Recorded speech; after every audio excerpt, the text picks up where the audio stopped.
A road sign points towards a small Pennsylvania town. Behind it, only trees stretch into the distance. This is Centralia, once bustling with 1,200 residents, now reduced to embers.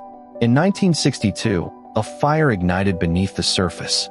It began in an old strip mining pit, reaching coal seams and burning for decades.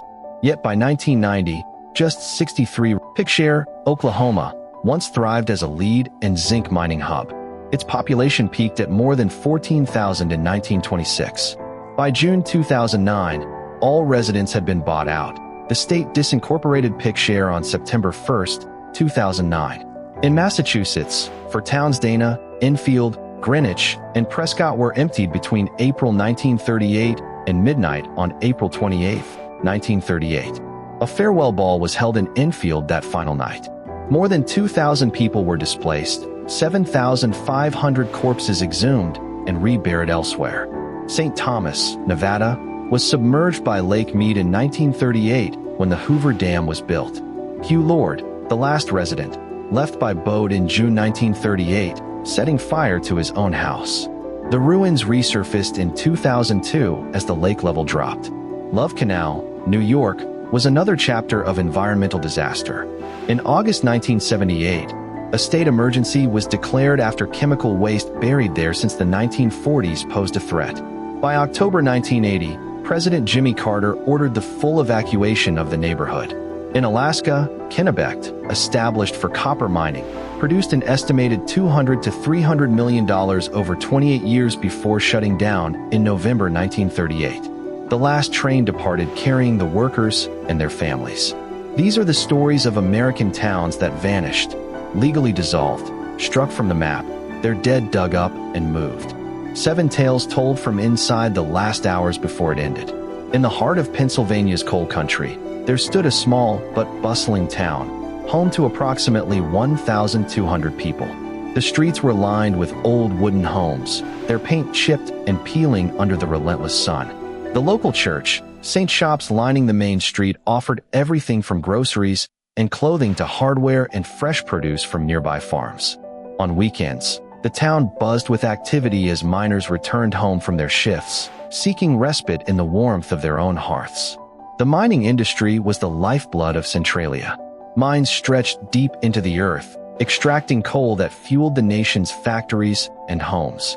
Every morning, the hills echoed with the sound of drills and shovels, marking the start of another day underground.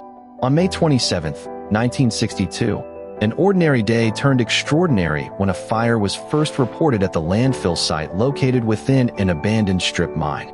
A spark had ignited some trash, which somehow reached the coal seam beneath, setting off a subterranean blaze that would become one of the most infamous fires in American history.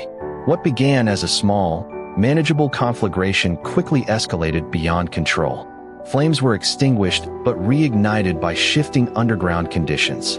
The residents noticed first the heat, then the smoke, rising from the ground. It was unlike any fire they had ever experienced. No flames to be seen, only an oppressive, unrelenting heat that seemed to seep from the earth itself. As days turned into weeks, the residents began to understand that this was no temporary setback. This was something fundamentally different. They attempted to fight the fire using traditional methods, but nothing worked. Efforts to seal off areas only made matters worse, trapping the fire deeper below the surface. The town's water supply, crucial for battling the blaze, proved inadequate against such an insidious foe. As the months wore on, the residents realized their home was in peril.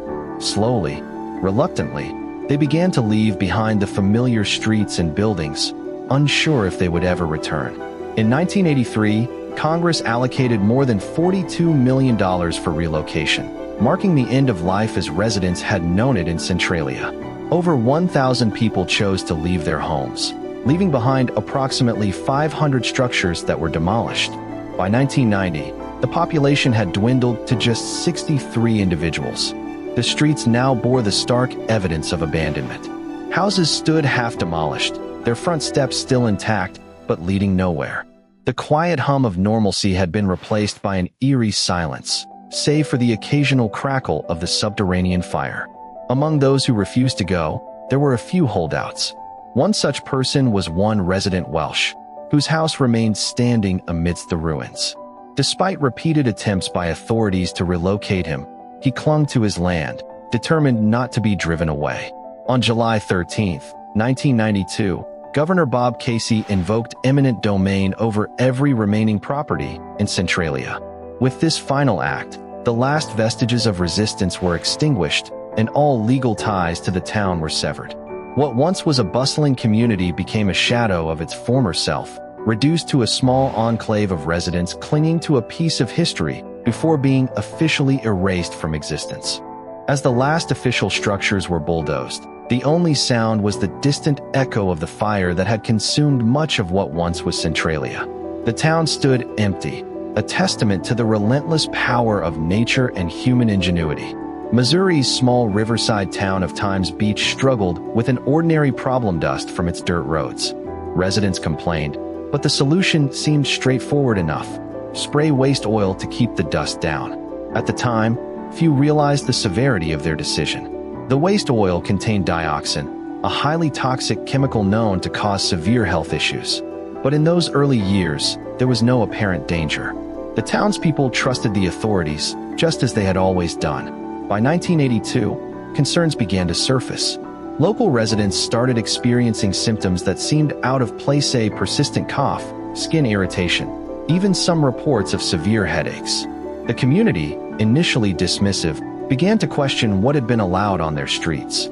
On February 22, 1983, the Environmental Protection Agency, EPA, announced a federal and state buyout of the entire town. 800 residential properties and 30 businesses were targeted with $33 million from Superfund money. The evacuation was swift, and by 1985, more than 2,000 residents had left their homes. With the town now empty, the dioxin-laden roads lay exposed to the elements.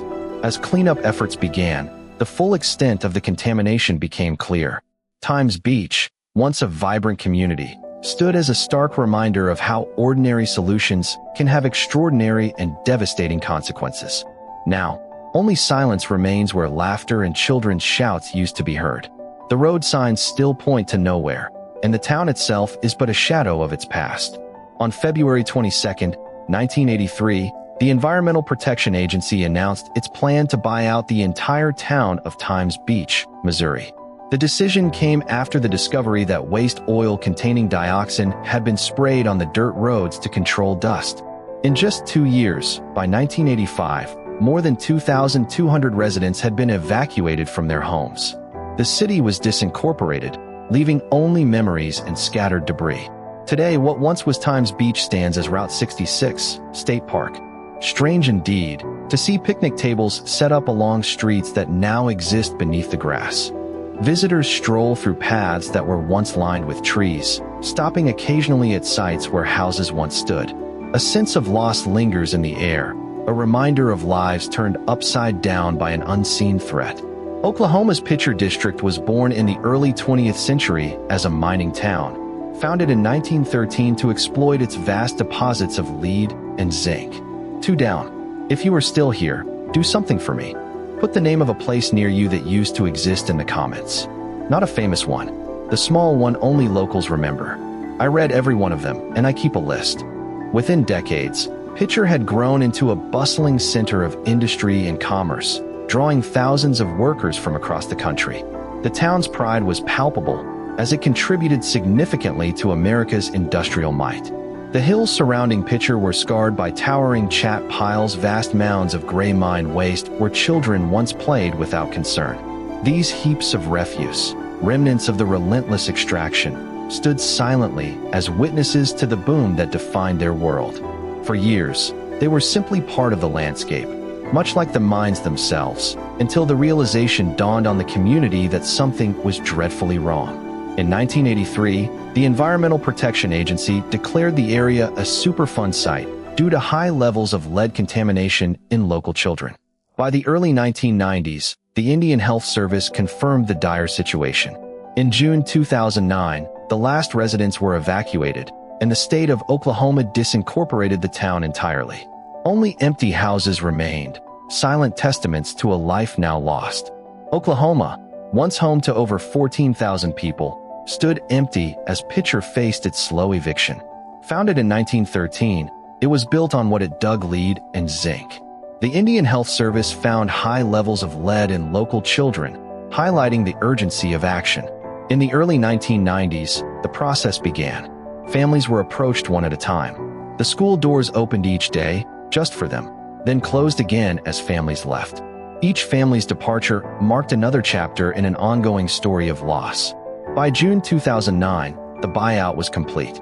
On September 1, 2009, the state of Oklahoma officially disincorporated Pitcher, ending an era that had lasted nearly a century. The echoes of a town that once thrived now fade into silence, leaving behind only memories and the quiet acknowledgement of what was lost. The Quabbin Valley in Massachusetts was once a mosaic of New England towns: Dana, Enfield, Greenwich, and Prescott. Nestled between rolling hills and lush green valleys, these towns were not just places to live. They were communities where generations had put down roots. Farms stretched across fertile fields, their soil rich from years of cultivation. Mills dotted the landscape, their smokestacks marking the rhythm of industry and progress. Green small parks or squares provided gathering spaces for families who spent summers playing games under old oak trees. Every day, farmers tended to crops, mill workers powered machines, and church bells tolled at midday. Children walked to school through winding streets lined with row houses and clapboard cottages. The valley hummed with life, a tapestry woven over centuries by the hands of its residents. But beneath this serene surface lay an unseen cost: a reservoir for Boston's drinking water. In April 1938, the state declared that these towns would be emptied so that the city could thrive. It was as if someone had told the people of Dana, Enfield, Greenwich, and Prescott, "Your town is the price of someone else's tap." The townspeople faced an abrupt choice. They had until midnight on April 27th to leave.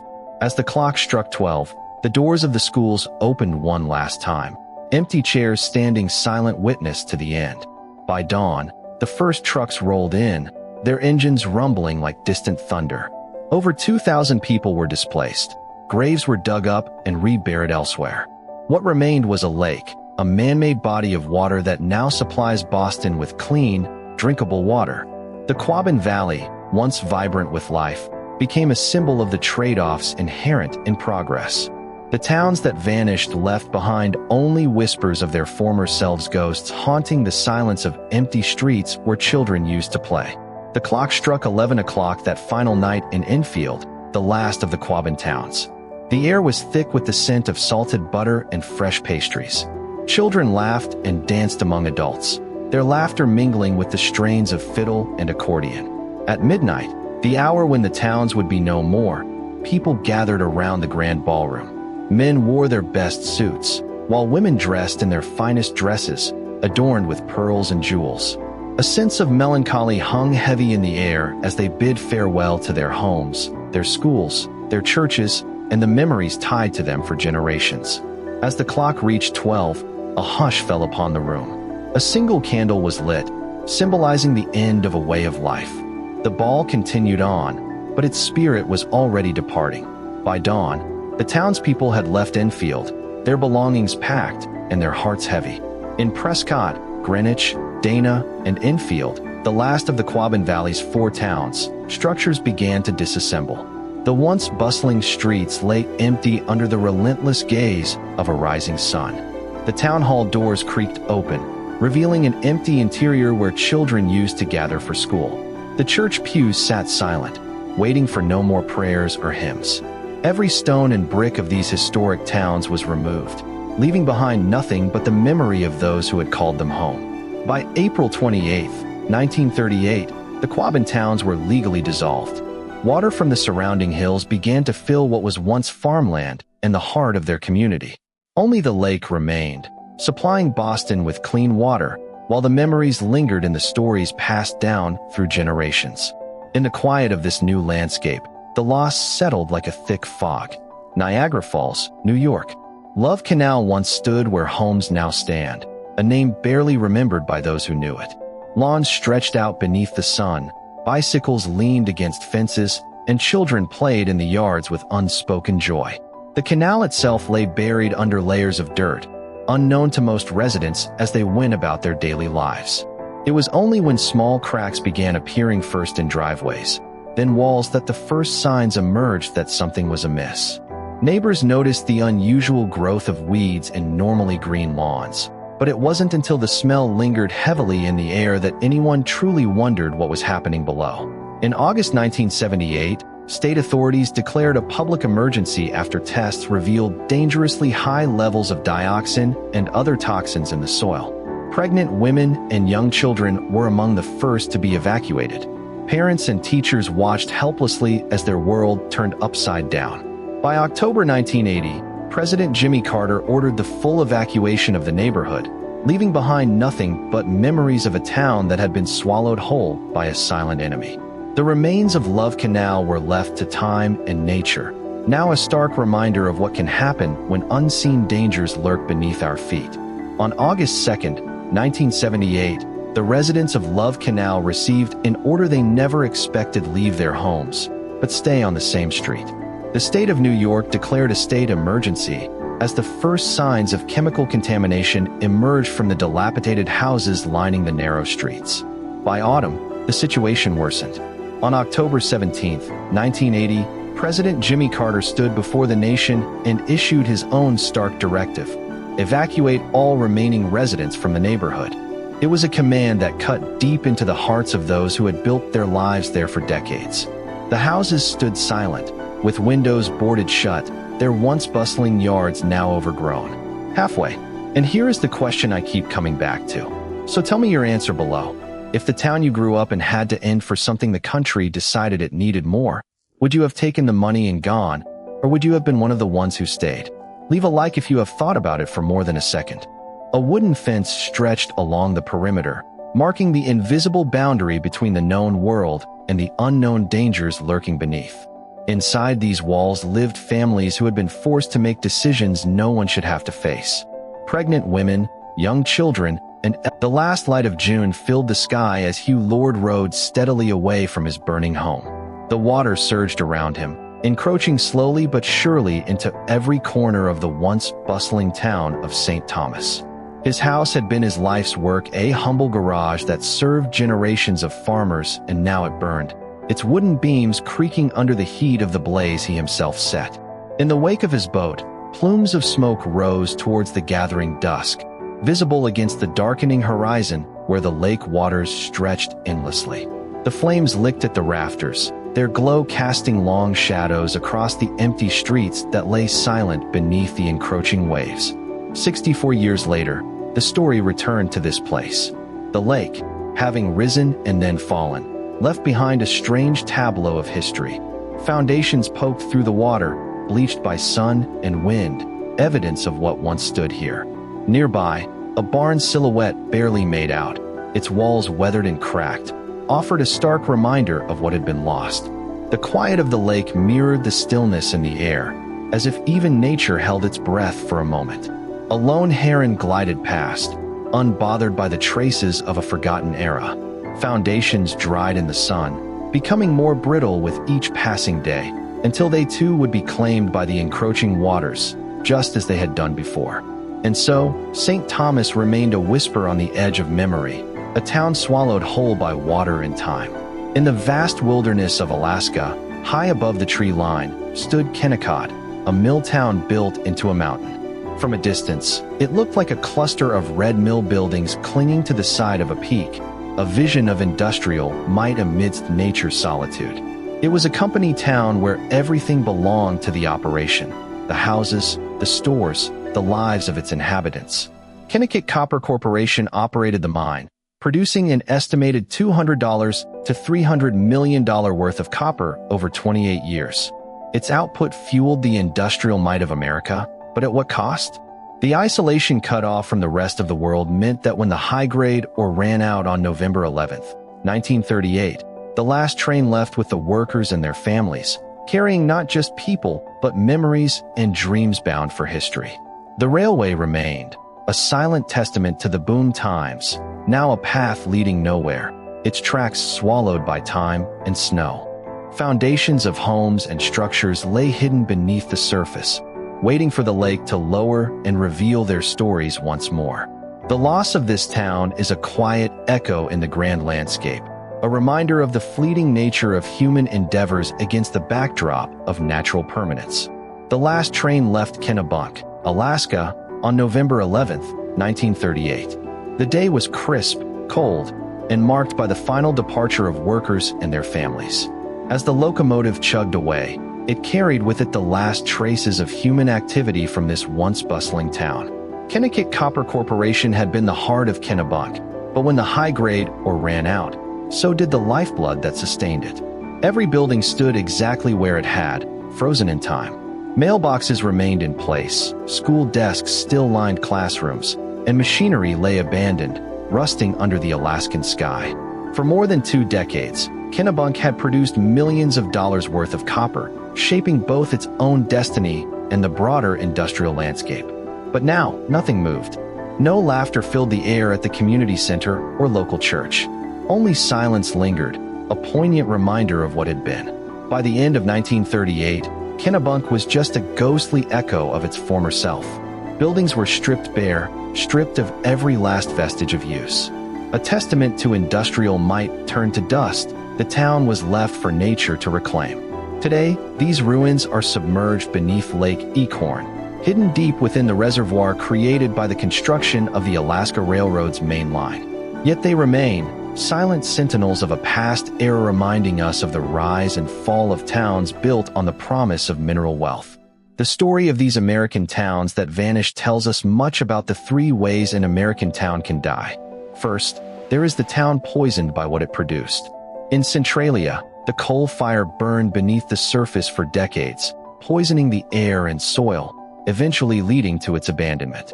Love Canal saw toxic waste buried under houses, forcing families from their homes in 1978. Second, we see the town sacrificed for something a bigger city needed. This fate befell St. Thomas, Nevada, and the Quabbin towns in Massachusetts. The Quabbin towns were emptied to build a reservoir supplying Boston, with residents given only days to leave in 1938. Third, there is the town abandoned by arithmetic when the resource ran out. This describes Pitcher, Oklahoma, and Kennebunk, Alaska. Kennebunk operated until 1938 when high-grade ore was exhausted, marking its end. Among these patterns, the most common is the town abandoned by arithmetic. 2 towns left. If this is the kind of thing you want more of, subscribing is what tells the algorithm to bring the next one to you instead of burying it. Over 50 years, America experienced profound changes. The decline of traditional industries, environmental regulations, and shifts in national priorities.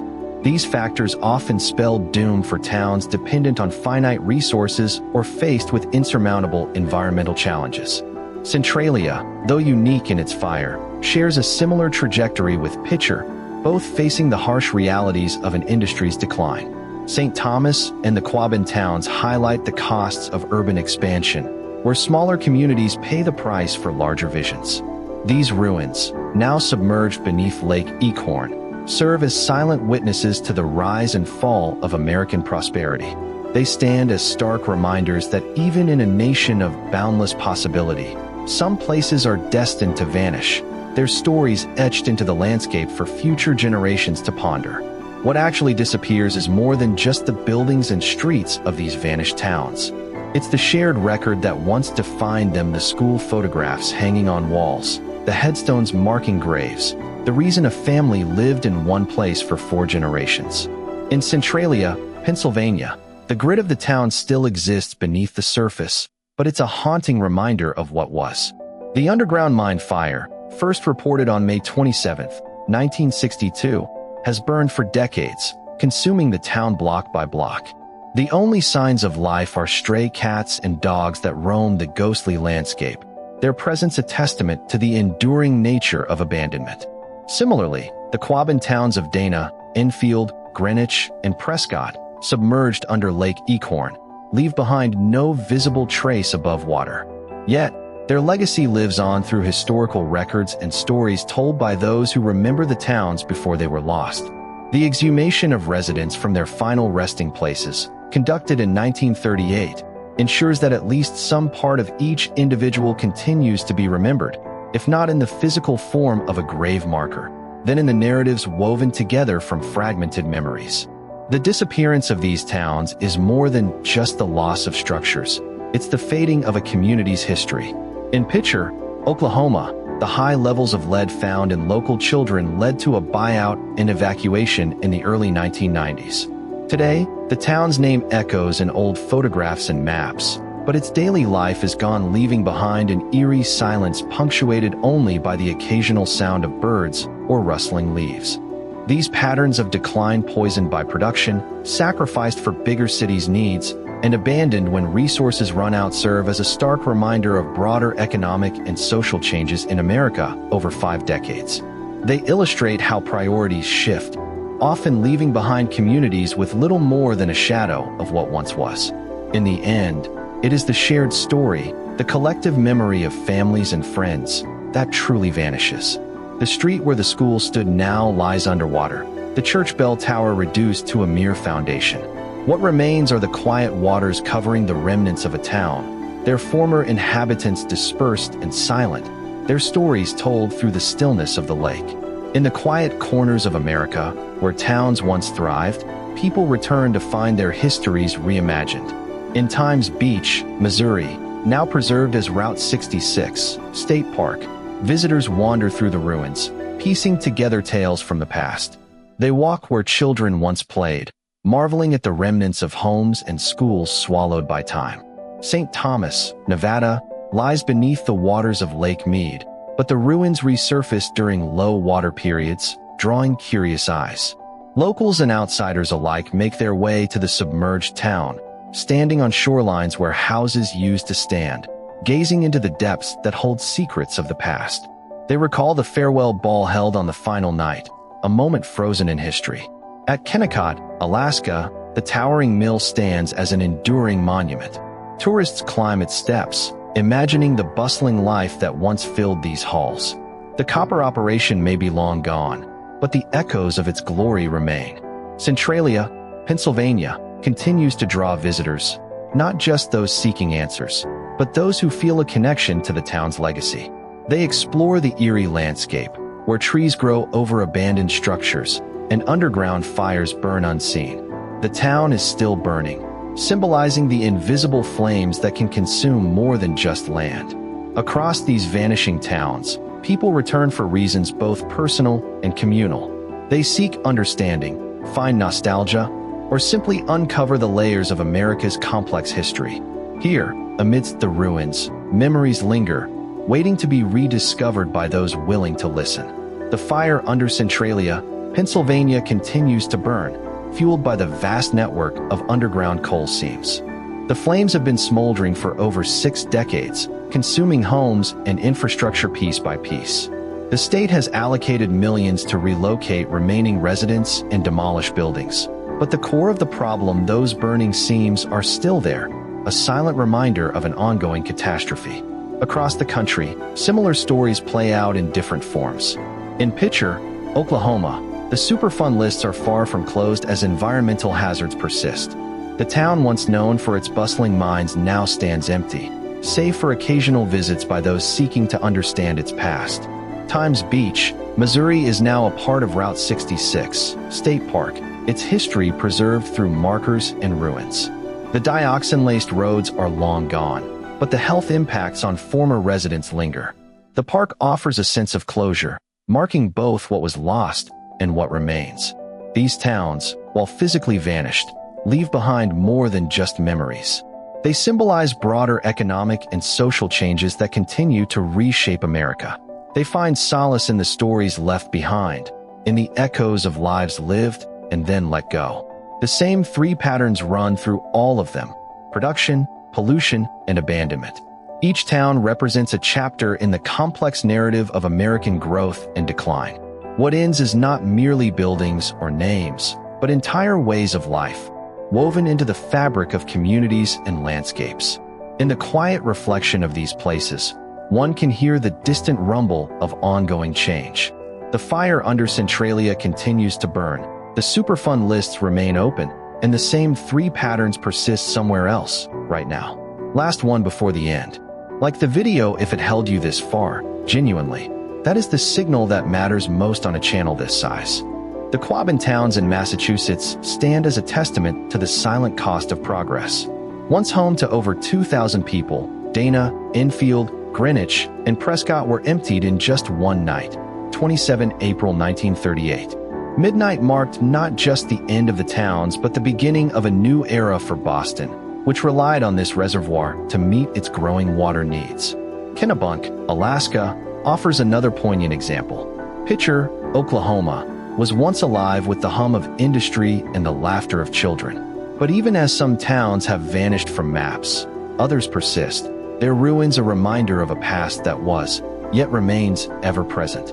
These stories speak to something larger, a country vast enough and young enough to treat a place as disposable, where the price of progress is paid in human lives and landscapes. Yet, amidst these losses, there are quiet acts of remembrance. They come to understand not just the town itself, but the broader narrative of economic shifts and environmental challenges. In the end, these abandoned places remind us that what truly disappears isn't always tangible structures or names. It's the stories, the connections, the memories that fade into the silence left behind by time and change. Which American town do you know that used to be something and isn't anymore? Share your story in the comments below, and let's explore more of these forgotten places together. Which one would you want to see in detail? Subscribe to stay connected with more stories like this, one small town at a time. The echoes linger. So that is 7 of them. 7 places that had a school, a church, a post office, and a name, and then had none of it. Now I need something from you, and it is not a favor. It is the actual point of this channel. Every town on this list was saved by somebody who wrote it down. Not a historian. A neighbor who remembered the name of the street. So do that here. In the comments, write the place near you that used to be something and is not anymore. The mill, the diner, the whole town. Write the name and write the state, because somebody who grew up there is going to scroll past it and feel their chest go tight. And that is the closest thing to a memorial some of these places will ever get. I read every single one, and I keep a list, and that list is where the next video comes from. Then tell me which of the 7 you want the full hour on. Centralia, still burning. Times Beach, buried under a state park. Pitcher, poisoned by what it dug. The 4 towns under the water. Love Canal, St. Thomas, Kennecott. Pick one, put the name down, and if enough of you pick the same one, I will go make it. If this held you for 30 minutes, hit the like button, because on a channel this size that is not a vanity number, it is the only thing that decides whether the next town gets told at all. And subscribe, because the next one is already written. Every one of these places was somebody's whole world, right up until the week it was not. Say the name of yours.